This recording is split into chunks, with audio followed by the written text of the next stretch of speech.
잠언 20장 12절 말씀. 듣는 귀와 보는 눈은 다 여호와께서 지으신 것이니라.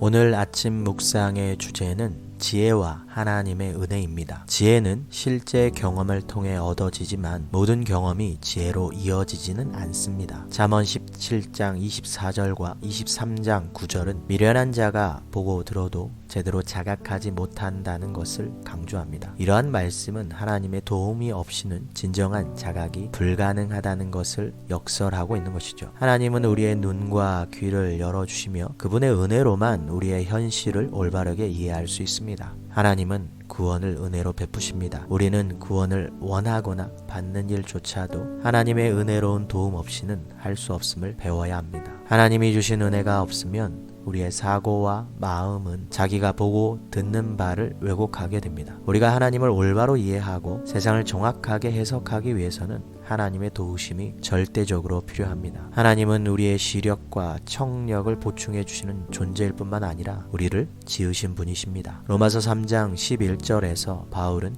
깨닫는 자도 없고 하나님을 찾는 자도 없다고 말씀하고 있습니다. 이는 하나님의 과분한 은혜로 우리의 눈과 귀가 열려야만 비로소 우리가 하나님을 인식하고 하나님을 찾을 수 있다는 뜻입니다. 우리는 종종 도덕적 원칙이나 규범에 의지하여 복을 얻으려는 경향이 있지만 잠언의 가르침은 그와 다릅니다. 도덕의 힘으로 하나님의 복을 얻을 수 있다는 가르침이 아니라 오히려 하나님의 구원의 은혜에 의지하지 않고는 어떤 일도 이루어질 수 없다는 것이 오늘 말씀의 전제입니다. 하나님을 찾는 우리의 노력이 헛되지 않기 위해서는 하나님의 은혜를 반드시 깨달아야 합니다. 지혜로운 삶을 살고자 하는 우리의 노력은 하나님이 주시는 은혜 위에 세워져야 하며 그 은혜 없이는 우리는 결코 진정한 지혜에 이를 수 없습니다. 우리는 하나님께 의지하며 하나님의 인도하심과 하나님의 도우심을 간구해야 합니다. 이 과정 속에서 우리는 하나님을 더 깊이 알게 되고 우리의 삶이 하나님의 은혜로 풍성해짐을 경험하게 될 것입니다. 성도 여러분, 하나님이 주시는 지혜를 통해 우리는 올바른 삶을 살아갈 수 있습니다. 그러므로 우리의 삶 속에서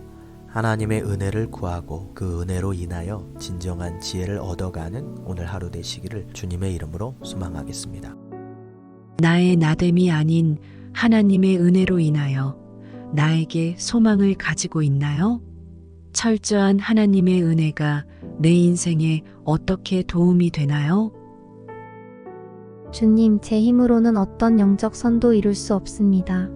이 고백 자체도 주님이 주신 깨달음입니다. 처음부터 끝까지 다 은혜입니다. 제가 저된 것은 하나님의 은혜입니다. 이런 과분한 은혜를 주신 주님의 이름을 송축합니다.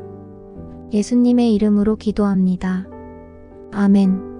사랑해요 내 주님, 사랑해요 내 주님, 사랑해요 내 주님, 영원토록. 놀라운 주의 사랑이 나를 살리셨으니 영원히 주님만을 사랑해요.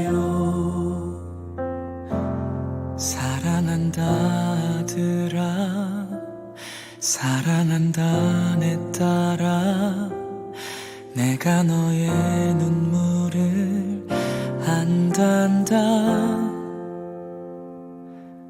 세상은 널 포기해도 나는 포기 못한다. 내 모습 그대로를 사랑한다.